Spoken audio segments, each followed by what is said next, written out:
Hello guys, today our topic is rise nationalism in Europe।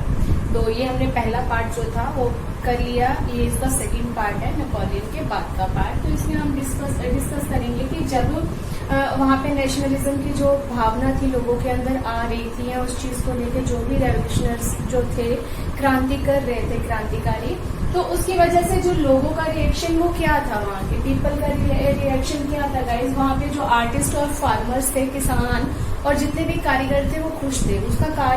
उसका कारण ये था कि वहाँ पर जो टैक्सेस थे वो पहले बहुत ज्यादा पे करने पड़ते थे। अब सबके लिए जो एक पैसे को लेके जो सारी की सारी सिचुएशन थी वो सेम हो गई थी। वहाँ पे एक कॉमन टैक्स पे करना पड़ता था सबको, जिसकी वजह से इस क्लास के लोग जो थे वो बहुत ज्यादा खुश थे।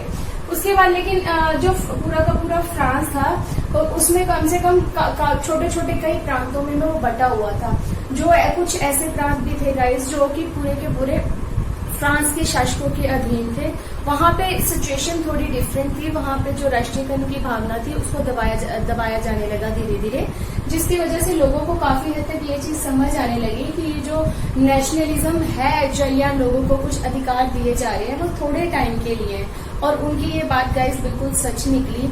एक टाइम के बाद जो कि सैनिकों को दूत बोला जाता, सैन्य बोला जाता था कि हाँ भी ये हमारी राष्ट्रीयकरण की जो भावना है या नेशनलिज्म की जो भावना है उसको हेल्प कर रहे हैं। फिर जबरदस्ती सोल्जर्स को लोगों को बनाया जाने लगा, जबरदस्ती उनको सेना में भर्ती किया जाने लगा, उनके ऊपर भी कई तरह की जबरदस्ती करी जाने लगी।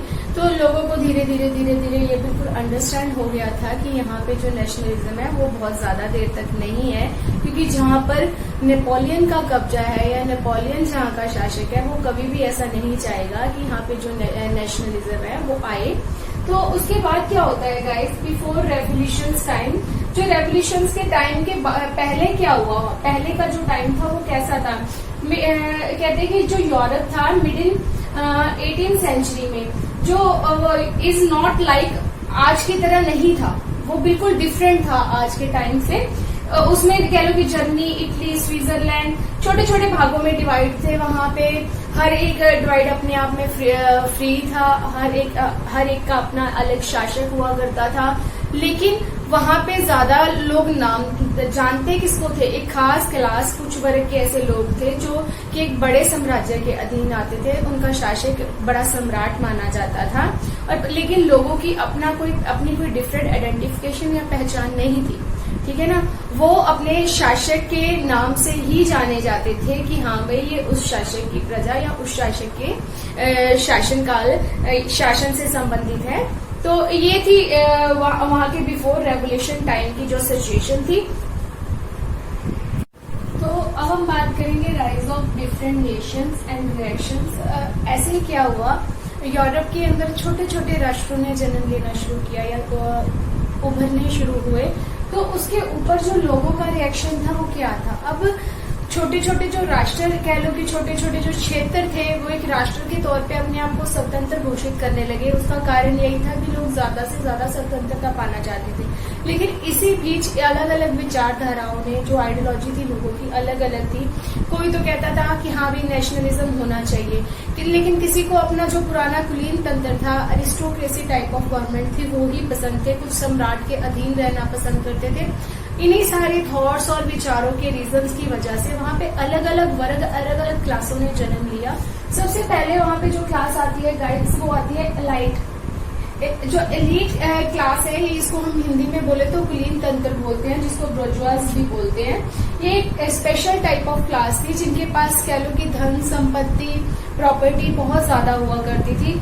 अब इतना तो सबको पता होगा कि जिनके पास पैसा होता है गाइस, उनके पास पावर भी होती है। उनका पूरे के पूरे समाज पे कहीं ना कहीं पूरा प्रभुत्व होता है। प्रभुत्व मतलब सब उनकी बात सुनते हैं, ठीक है ना। तो यही इस एलीट क्लब का या एलीट वर्ग का कह लो कि खूबी थी।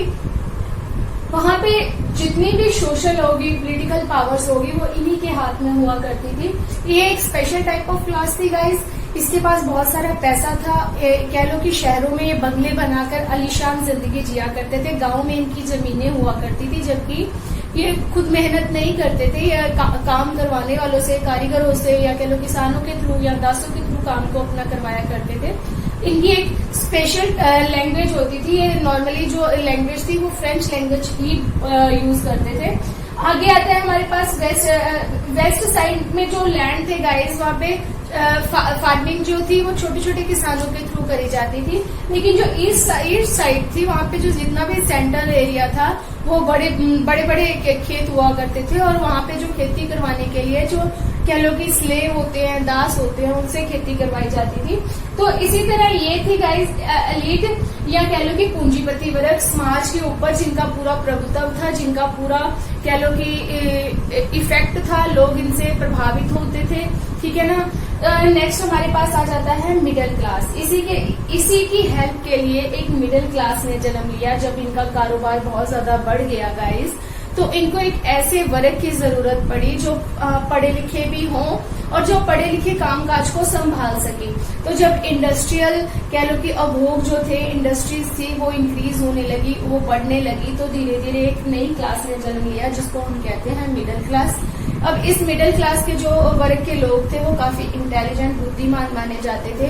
इनमें एक जो राष्ट्र के प्रति जो भावना थी वो काफी हद तक सम्मानपूर्वक स्थान देते थे। इवन देन वो जो इस पूंजीपति वर्ग के लोग थे, जो कह लो कि एलीट क्लास के वर्ग थे, उनके थ्रू ये रखे जाते थे और उन्हीं के लिए ये काम करते थे। ये एक नॉर्मल टाइप ऑफ क्लास थी गाइस, जो अपनी मेहनत के दम पे कमाते थे और अपनी जिंदगी का निर्वाह करते थे। विचारों के साथ ही एक नए विचार, एक नई भावना, एक नई फीलिंग ने जन्म लिया जिसको हम बोलते हैं लिबरल फीलिंग इन नेशनलिज्म। जब नेशनलिज्म के साथ ये भावना कह लो कि आई, लिबरल होता है गाइस उदारवादी विचार ऐसे विचार होते हैं जिसके लिए सबके लिए इक्वल राइट्स, समानता, ये सारी चीजों की फीलिंग आती है कि समाज में किसी को भी छोटा नहीं समझा जाना चाहिए, सबको इक्वल समझा जाना चाहिए। तो जब राष्ट्रीयवाद की भावना के साथ, नेशनलिज्म की भावना या फीलिंग के साथ लिबरल फीलिंग्स लोगों के मनों में आने लगी, तो उससे काफी चेंजेस आई। इससे क्या है, 19th सेंचुरी में क्या स्टार्ट हो गया गाइस, लोगों के मन में ये आने लगा कि हाँ भाई हमें भी जो मिडिल क्लास है उसकी वजह से ये फीलिंग आने लगी। वो पढ़े लिखे लोग थे, उन्होंने जब ये इस चीज को महसूस किया कि समाज में हम लोग भी कह लो कि हमारी भी कोई जगह होनी चाहिए, तो ये विचार उन्होंने उठाए कि जो सबके लिए फ्रीडम और इक्वल राइट्स होने चाहिए। इवन देन उन्होंने ये भी कहा कि जो पावर है वो किसी एक हाथ में नहीं होनी चाहिए। लेकिन जब ये विचार पैदा हुए गाइस, तो इससे ये इफेक्ट हुआ कि इससे इन विचारों की वजह से उनकी जो नेशनलिज्म की भावना थी उसको काफी सपोर्ट मिला, उसको काफी बल मिला। ठीक है ना। उसकी वजह से लोगों ने ये भी विचार हुए कि जो तानाशाही है, जो एरिस्टोक्रेसी है एंड जो हेरिडिटरी वंशानुगत क्लास एक आगे आ रही है, राजा है, राजे का बच्चा है, आगे वही शासक बनेगा, तो ये सारी चीजों की एंड की आवाज उठने लगी। इसी टाइम पे लोगों को ये फील होने लगा, हाँ भी अब हमारे यहाँ पे हमारे लिए एक अलग से संविधान होना चाहिए, कॉन्स्टिट्यूशन होना चाहिए, और उसी को प्रतिनिधित्व बनाया जाए, उसको रिप्रेजेंटेटिव बनाया जाए या गवर्नमेंट के तौर पे, सरकार के तौर पे खड़ा किया जाए, जिसको हम चुने, हमें कुछ अधिकार दिए जाने चाहिए।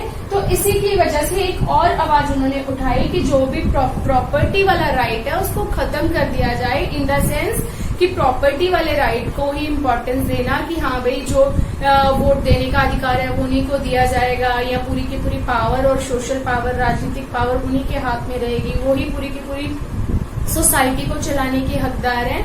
तो इन चीजों को खत्म किया जाए। तो जब ये लिबरल विचार कह लो कि लिबरलिज्म की भावना लोगों के दिलों में और राष्ट्रीय भावना के साथ मैच होने लगी, तो उस वजह यूरोप में काफी चेंजेस आने लगी। और उसकी वजह से कह लो कि वहाँ पे जो मताधिकार, जो वोटिंग प्रोसेस है, उसमें भी काफी तरह के डिफरेंसेस हुए। जब ऐसे विचार गाइस लोगों के दिलों में आए हैं, इस तरह की आइडियोलॉजी, लोगों की सोच इस तरह से हो गई, तो लोगों ने राइट टू वोट, मतलब मताधिकार जो होता है, वोट देने का अधिकार होता है, उसमें भी काफी चेंजेस करने को बोला गया। एक नेपोलियन कोड के अकॉर्डिंग कह लो कि फ्रांस के अंदर ये बनाया गया था कि हाँ भाई जिनके पास प्रॉपर्टी है उन्हीं को, एक स्पेशल क्लास है, उन्हीं को ही वोट देने का अधिकार होगा, बाकियों को नहीं होगा। लेकिन धीरे धीरे क्या हुआ, कुछ पुरुषों को भी वोट देने का अधिकार दे दिया गया, लेकिन इसके बावजूद जो औरतें थी उनको वोट देने का अधिकार नहीं था गाइस। उनको एक नाबालिग अडल्ट कह लो कि छोटे नासमझ बच्चे की तरह समझा जाता था। सारी जिंदगी वो क्या अपने पिता या पति के ऊपर आश्रित होती थी, उन्हीं के संपत्ति के ऊपर निर्भर होती थी, डिपेंडेंट होती थी। लेकिन धीरे धीरे इस चीज का जो स्ट्रगल था वो चलता गया। उन लोगों ने भी इस चीज को स्ट्रगल करना शुरू किया कि इलेक्शन जो है उसमें हमें भी भागीदारी होनी चाहिए, हम भी नागरिक हैं। तो ये आवाजें गाइस जो थी वो बहुत ज्यादा उठने लगी। अब जो नेपोलियन कोड था गाइस, उसकी कुछ ना कह लो कि कुछ विशेषताएं कह लो, कुछ ऐसी खास चीजें थी जो कि कुछ बेनिफिशियल थी लोगों के लिए। अकॉर्डिंग टू कहते हैं नेपोलियन कोड एक लिबरलिज्म की भावना जो लोगों में जन्म ली थी। तो उससे क्या हुआ कि लिबरलिज्म इन इकोनॉमिक एरिया, ये किस तरह से कह लो कि आर्थिक एरिया में उदारवाद की भावना ने जन्म लिया। जब एक मिडिल क्लास आएगा, इस मध्य वर्ग आया, तो उन्होंने ये आवाज उठानी शुरू करी थी इक्वल रूल, इक्वल राइट्स, ठीक है ना। तो उसी की वजह से नेपोलियन कोड में कुछ चेंजेस करने के लिए उसको प्रेशराइज किया गया, जिसकी वजह से क्या था, इकोनॉमिक लिबरलिज्म की भावना लोगों में, आर्थिक उदारवाद की भावना पैदा हुई। क्योंकि उस टाइम कह लो कि जो मनी को लेकर कुछ रूल्स ऐसे थे कि मनी की जो मेजरमेंट थी वो एक तरीके से मापन था, वो सही तरीके से नहीं था। हर क्षेत्र का अपना अपना मापने का तरीका था। तो उसी के अकॉर्डिंग जर्मन भाषा बोलने वाले कुछ राज्य थे, लैंग्वेजेस से रिलेटेड, वो थे 39 स्टेट। वो काफी स्मॉल स्टेट थे गाइस। वहां पे जो मनी को लेकर सोच या नजरिया था लोगों का, मापने का एक तरीका था, मनी के बारे में जो व्यूज थी वो बाकी सारी जगह से अलग थी। तो अब ट्रेडर्स को इस चीज को लेके बहुत कह लो कि बहुत ज्यादा प्रॉब्लम फेस करनी पड़ती थी, ट्रबल फेस करना पड़ता था। जब भी वो हैम्सबर्ग से न्यूबर्ग में जाते तो उनको एक एरिया से दूसरे एरिया में जाने के लिए 5% टैक्स जो था वो पे करना पड़ता था। अब ये 5% जो कह लो कि टैक्स था वो हर एक एरिया में उस चीज को मापने का तरीका या उसका कह लो कि अलग अलग रूप से वो लिया जाता था। कहीं पे 5% को 5% ना मान के 10% मानते हैं, तो कहीं ये मनी था वो डिफरेंट टाइप से कह लो कि काउंट किया जाता था। इसी चीज की वजह से कह लो कि 1834 में कह लो कि जर्मनी में एक कस्टम यूनियन की एक विशेष तरह की कह लो कि क्लास या कह लो कि एम्प्लॉयज भर्ती किए गए, जिनका ये था कि अब वो 30% जो सीमा रखी गई थी टैक्स की, एक जगह से 5% है तो दूसरा 10 है, तीसरी जगह पे गए तो 15 हो गया। इस तरह जो अलग अलग था उनको कम करके सिर्फ 2% कर दिया गया। लेकिन उस टाइम क्या था, उस टाइम एक और चीज डिफरेंट थी, वो ये थी कि उस टाइम धीरे धीरे क्या थी, जो रेल सिस्टम था गाइस, ट्रेनों का सिस्टम काफी विकसित हो चुका था। जो माल था एक जगह से दूसरी जगह पे ले जाना करना आसान हो गया था। इंडस्ट्रीज काफी बढ़ गया, इंडस्ट्रियल जो वर्क था वो काफी बढ़ गया था। तो इस मिडिल क्लास की वजह से काफी चेंजेस आई, काफी सुधार आए। उन्होंने इन चीजों को लेके काफी आवाज उठाई। यूरोप के अंदर डिफरेंट टाइप ऑफ जो क्लासेस पैदा हो रही थी, उससे जो डिफरेंट टाइप ऑफ जो सोच पैदा हो रही थी, उसकी वजह से क्या क्या चेंजेस आई गाइस। 1815 में एक न्यू कंजर्वेटिव सोच, कंजर्वेटिव क्या होता है, रूढ़िवाद सोच ने जन्म लिया, जिसने क्या किया कि नेपोलियन के बिल्कुल खिलाफ थी। और वो नेपोलियन की जो भी कह कि आधुनिकरण, जो मॉडर्नाइजेशन थी, जो कुछ चेंजेस थी, चाहे वो टैक्स को लेके, चाहे वो मनी को लेके, ठीक है, या फिर कुछ जो राइट्स दिए गए थे, वो सारी चीजों को खत्म करने के हक में थी। वहां पे कुछ ऐसे शक्तिशाली कह लो कि पावरफुल स्टेट पैदा हुए, जैसे ब्रिटेन हो गया, रूस हो गया, रशिया, ऑस्ट्रिया। इन्होंने नेपोलियन की जितनी भी चलाई गई सारी की सारी पॉलिसीज को डिफेट कर दिया, हरा कर रख दिया, ठीक है ना। इनका कहना था कि जो हमारा पहले का जो भी तरीका था वो सबसे बेटर था, चाहे वो अरिस्टोक्रेसी राजतंत्र था या चर्च का सिस्टम था, या कि सोशल स्ट्रक्चर जो उनका था, जो उनका सामाजिक ढांचा था, जो उनके परंपरागत जो पुराने टाइप से चली आ रही फैमिलीज, परिवार थे, जो उनके संपत्ति का अधिकार था, वो बेटर था, ठीक है। उनका यही कहना था कि उस चीजों से उनके समाज को काफी बल मिलता है, काफी पावर मिलती है, क्योंकि वो उनका शुरू से चलता आ रहा है एक कस्टम, एक कह लो कि एक कल्चर है जिसको वो नहीं छोड़ेंगे। तो ये एक थी वहां की कंजर्वेटिव सोच। लेकिन कुछ लोग ऐसे भी थे जो इस चीज के बिल्कुल खिलाफ थे। उनका कारण ये था उनका ये कहना था कि हाँ भी जो भी नेपोलियन ने कुछ चीजें अच्छी की है, जिसको हम आधुनिकरण कहते हैं, मॉडर्नाइजेशन होती है, चाहे वो इकोनॉमिक लेवल पे है, अलग अलग इंडस्ट्रीज जो है वो ज्यादा चली है, उनमें गतिशीलता, कंटिन्यूटी आई है उनके अंदर, ठीक है ना। ये सारी चीजें उनको बेटर लगती थी। एक नई टाइप की, एक डिफरेंट टाइप की, एक मॉडर्न जो मिलिट्री की कह लो कि शुरुआत शुरू हुई है, वो भी उनको बेटर लगता था। बाकी जो मताधिकार था, इवन देन जो स्लेवरी का टाइम था, सिस्टम था, स्लेव्स को बिल्कुल खत्म कर दिया गया था, और जो पूंजीपति क्लास थी उनके जो प्रॉपर्टी के राइट्स थे उनको भी खत्म कर दिया गया था, सबको इक्वल राइट देने के हक में थे। तो ये सारी चीजें उनके आपसी जो विचार थे आपस में टकराने लगे। एक तरफ कंजर्वेटिव सोच थी तो दूसरी तरफ अरिस्टोक्रेसी, राजतंत्र वाली सोच रखने वाले लोग थे। जब उनकी आपस में कह लो कि टकराव होने लगे, कुछ को लगता था कि जो पहले चला आता था वो बेटर है, और कुछ को ये लगता था कि हाँ भाई जो अब चेंजेस हो रही हैं वो हमारे लोगों के लिए बहुत अच्छी हैं। उम्मीद करते हैं आपको ये लेसन अच्छे से समझ आया होगा। चैप्टर को ज़्यादा से ज़्यादा लाइक करो, शेयर करो और कमेंट करो, सब्सक्राइब तो ज़रूर ही करो। Okay guys, bye. फिर मिलते हैं इसके नेक्स्ट पार्ट को लेकर। Okay bye.